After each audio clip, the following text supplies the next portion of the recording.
Wow, so it has been a few months since we've done an update, and I thought before I hopefully can get Jason to come in here, I think he is in a good mood and the right frame of mind that he is going to be wanting to give you guys an update.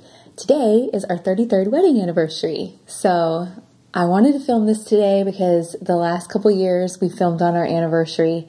And it's just something that I always want to be able to look back on and see where we were at in life. To begin with, let's do a little recap and maybe tell you a little bit why I haven't been having updates with Jason or even just myself.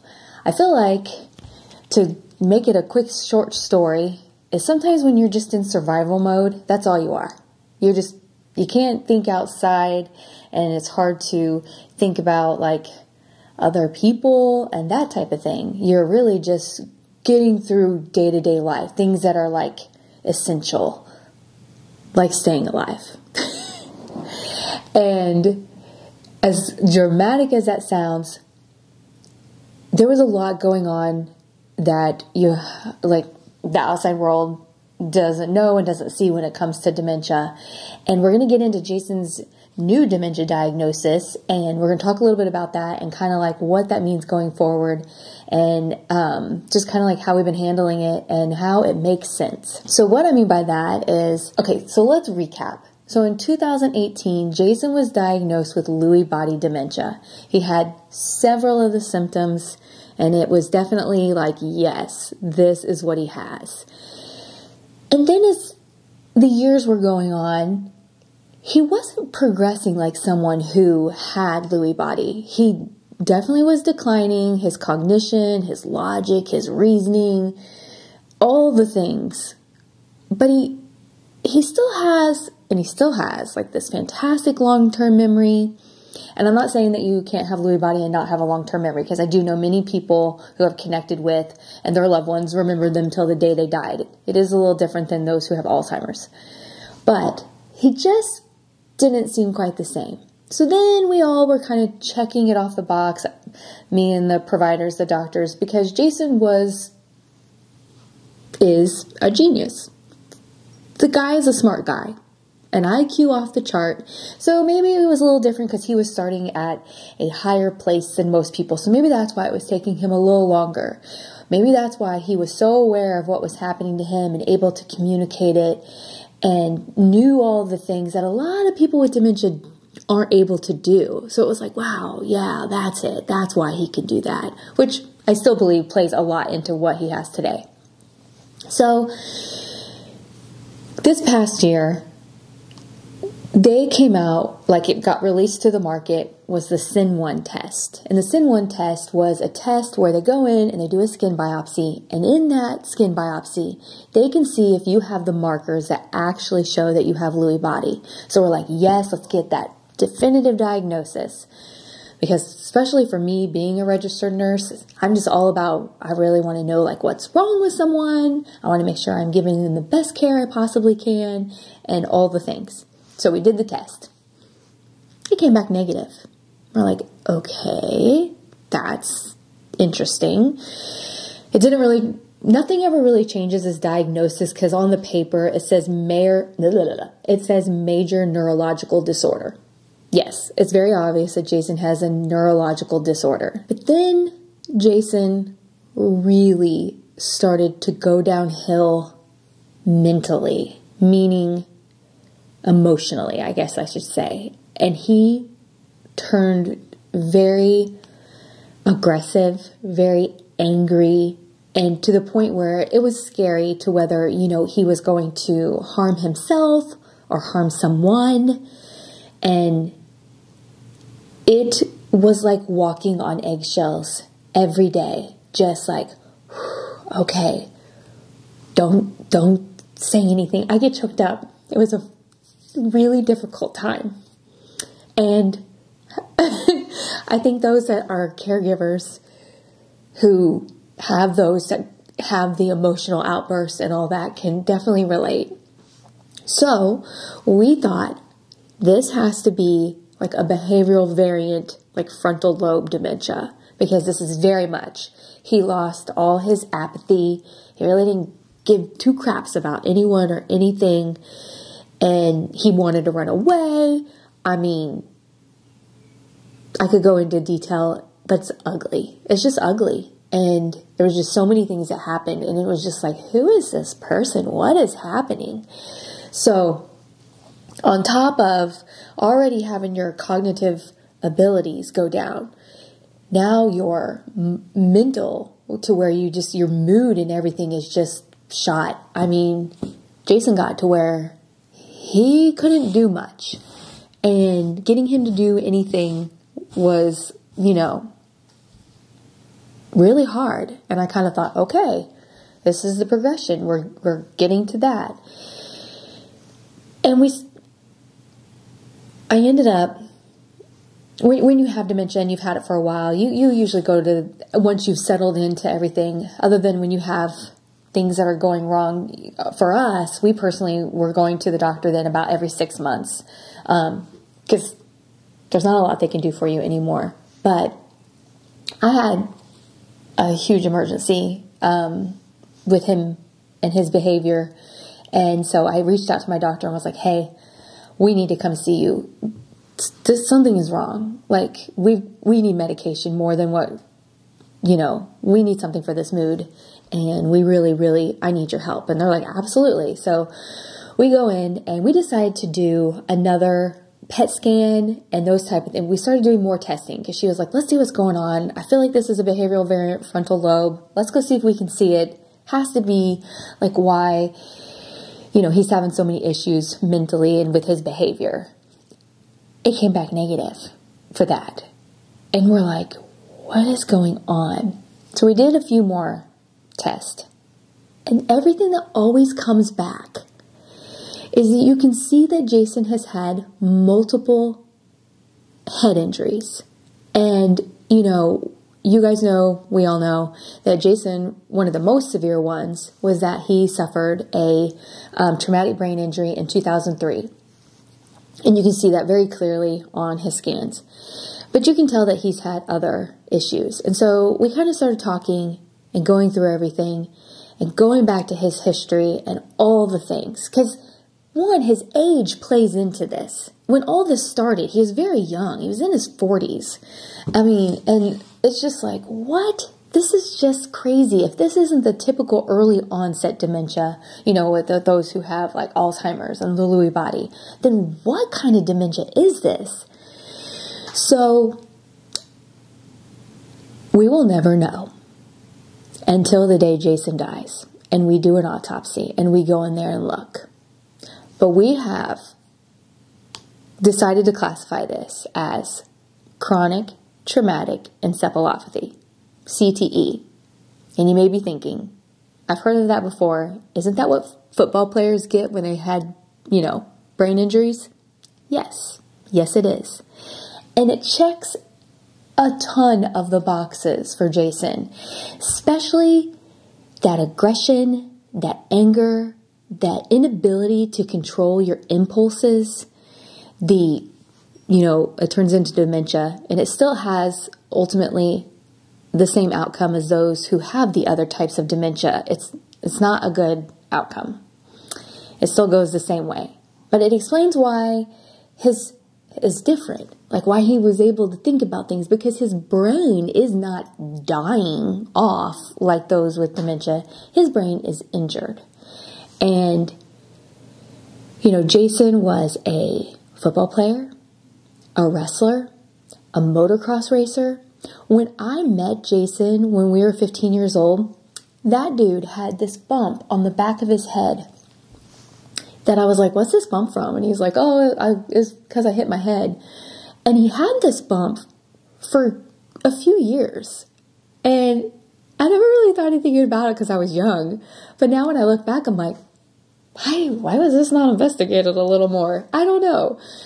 So, and then I spoke with his mom, and we kind of talked a little bit about like what his childhood was like. And yeah, this sounds terrible, but like Jason had a lot of like brain injuries. A lot of times he was a crazy dude. He was just a wild man. So, is there anything that we can do to that's going to change the course of this? No, you do ultimately still pass from this, because now Jason has moved into, well, he's already been in this stage where you have the actual dementia part of it. But our biggest thing is being able to control his mood. And so in December, we changed his medicine, and then we went back in March, and they did have to send Jason to psychiatric to get his mood even more.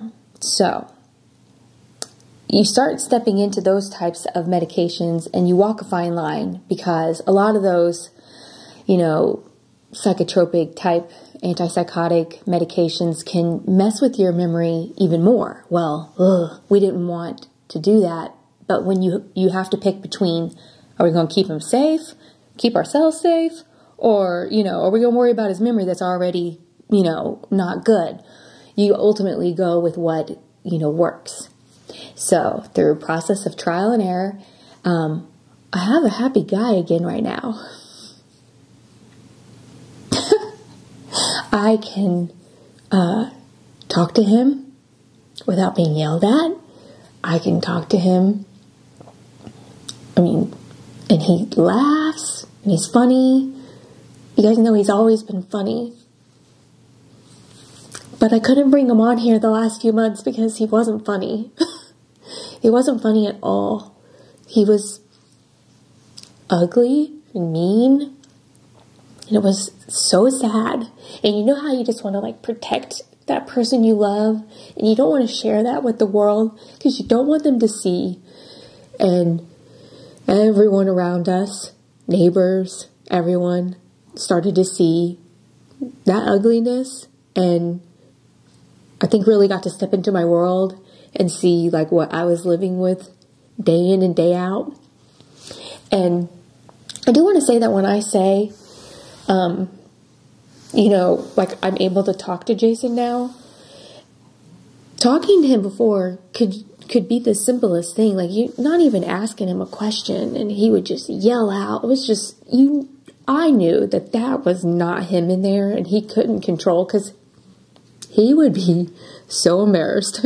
He would die if he knew how he was acting, because, that guy's a sweet guy. He's a funny guy. He's a caring guy. And I have a portion of him back right now.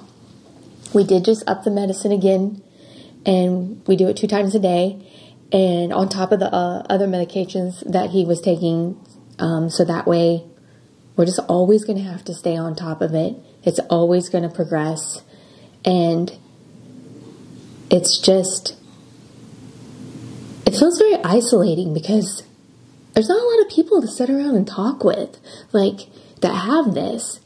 And I am in a support group, and they all do have dementia, and Jason definitely acts like a large portion of them, especially the ones who have the behavioral variant type. But, I know that his is a little different, and I think this is why Jason has been able to, one, because he's smart, but also been able to maybe speak a little differently than those who have dementia. I don't know. I'll never know. You guys are never going to know. I'm never going to know. So I'm going to see if I can get him to come in here and talk a little bit about it. But it felt good to turn the comments off. It got really hard because, people are like, oh, now it's your secret journey. You're not sharing. How do you pause life when you're just trying to stay alive and safe? And, I still work. I'm still being a grandma. I'm still, responsible for every single thing. And my last thought was, oh, I better pause and tell everybody how awful Jason's doing. No, I didn't want to do that. I wanted to come on here and tell you how good he's doing. And now I can come on and tell you how good he's doing. Oh, he's doing so much better. Well, my dog's going to start barking. Let me see if I can get him in here. Hold on. You got to keep it down a little because you got a muscular neck. Yeah. Okay. So, got the big guy in here. You looking for the big guy? Yeah. I love how you turn your neck. So I kind of just walked the whole path with him about everything that we've been through with you mentally, and getting you on the right medicine, and getting you to where we're not walking on eggshells and and you're much happier and just all the things. And so I talked to them about how they kind of have you classified as having CTE now, and just all the things. And so everyone is always so sweet and always asking about you. So why don't you tell everyone how you feel like you're doing? Well, we're walking the path, and I've sort of been medication and stuff, and they have me classified with CTE now. I forgot what else you just said. So the medication finally is balanced out and everything's going good. I feel fine, totally back to normal, but my back hurts. You feel back to normal, like in your happy self? Yes. Yeah. We finally got the balance right. Now let's ride this out for 2 weeks and... Sorry. You all right? My back is... So we can throw this in, since you guys are always wanting to know about Jason. So Jason has a really bad back. He's had back surgery. He hurt it, was it 2008 in Afghanistan? Yeah. He hurt it 2008 Afghanistan. He had surgery. His back is bad. We've been complaining to the VA, and I'll never forget the time they acted like you were a drug seeker, which, by the way, Jason never takes any type of narcotic. That is not. And we had to go to the emergency room once because his back hurt so bad, and yeah. They sent me away with the... Acted like he was looking for, like, pill pop, and it was so annoying. So I had been, like, laid out on the ground for 3 days, could not move. Went to the emergency room. They sent us away. Ended up coming back 2 days later. The same doctor's in the ER, and he's like, okay. I guess we'll get a... What did he get, an MRI? Go get an MRI, and he came back up, and he's like, oh, that's gotta hurt. Your bulging disc is pushing in on your spinal cord. And I was like, thanks for letting me suffer for 2 more days. But in the meantime, so that's been a few years ago. And then since then... I actually took Jason to a podiatry appointment because his foot kept hurting him. And the podiatrist was like, I really think this is coming from your back. Let's do another MRI. We haven't done one in several years, and let's see what's going on. It's terrible. So they're sending him to a specialist. There is not a disc in his back that is not bulging, has tears. How you're like an 80-year-old man. I don't know. It's really bad. I feel really bad for him. So the new one that they said is super rare, so I feel special to be one of the limited few in the world that gets to have it. Yeah, he has actually a lot of bad things happening in his thoracic area, which is not very common, more usually in the lumbar, which he has really bad in the lumbar, but he actually has like stenosis in the thoracic area part. So I always feel bad because when we go to the doctor, dementia is on all of our minds, and we're trying to get that all settled. Jason's over here like, my back hurts. Because, when you're in pain, that would make you pretty miserable. Yeah. But other than that, so we talked a lot about mood today. Cognitively, like memory, logic, reasoning, all that, that's all still... I don't know about this because I'm aware that the doctor said no boat, but it doesn't say no airplane. You're not even allowed to drive a car. It's not a car, it's an airplane. Can you imagine? You're crazy. Is there, other than that, anything that you want to update them on?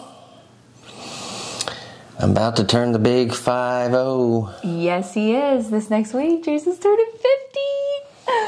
That's very exciting. Very exciting. I have to get some updates on somebody who's been in that club for a while. Cougar over here. I tease Jason that he's a little old man because, he's 49. He has dementia. He has the back problems. And I'm like, dude, you're in your 40s. What are you, like an 80? I just said this, an 80-year-old man? I'm falling apart. Yes. You are falling apart. So I'm going to give an example of you working on the bird thing. Because he told me to use this as an example. So he's been feeling better, so he gets just like this wild hair up his booty, and he thinks that he can do all these things that he used to do. And he has it in his mind, like, oh, I feel better, I can do all these things. And then he starts doing them. Why don't you take over? I started hanging a bird feeder. Now, mind you, I'm meticulous with my birds. And I have this whole new contraption that I rigged up. And rig is about the most polite term I can come up with, because it's, well, it's up, it's functional, and it took me almost a week to get it up. And it's still not perfect, but I haven't got the heart to get back up there and do it again. But the birds are eating, but I digress. That being said, I still think an airplane is... You didn't get to the point of the story. The point of the story was, he tells me, next time I think I can do these projects, you got to remind me. You just got to remind me of this bird thing and remind me that I can't do these things anymore. So I'm like, okay, because that's going to go over well. But so I remind him of it, and he's like... But does it kind of help? Yes. Yeah. Yes. But... I never want to discourage you from trying things, but I also have to keep you safe and not let you try things that I'm like, this is never going to work. Is that about fair? That's about it, yeah. Yeah. No, I said, is that about fair? That's about fair. I guess that's pretty much... I kind of explained everything before because I didn't think that you'd want to sit here long. Probably not. But thanks, everybody, for tuning in and following along on the journey. That's been now months since we've updated. Yeah, the journey's... Went woo. Yeah, but actually we're mellowed out, so that's good. There's been times on here where I'm like, no. A lot of times you were no. But I was telling him today's our 33rd wedding anniversary. Blink twice for help. Not, yeah. Perfect. Okay. What about me? I should be the one blinking. Help me. What you need to do is put in there in the comment section where you would like me to take her away to in our new airplane.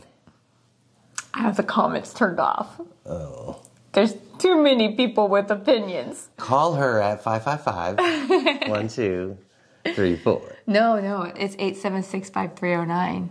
Oh, yeah. I thought that was the old number. Oh, yeah. Okay. All right. Thank you guys for tuning in and coming to check on him and being a part of everything and now knowing what we're dealing with and where we're at. So, peace out.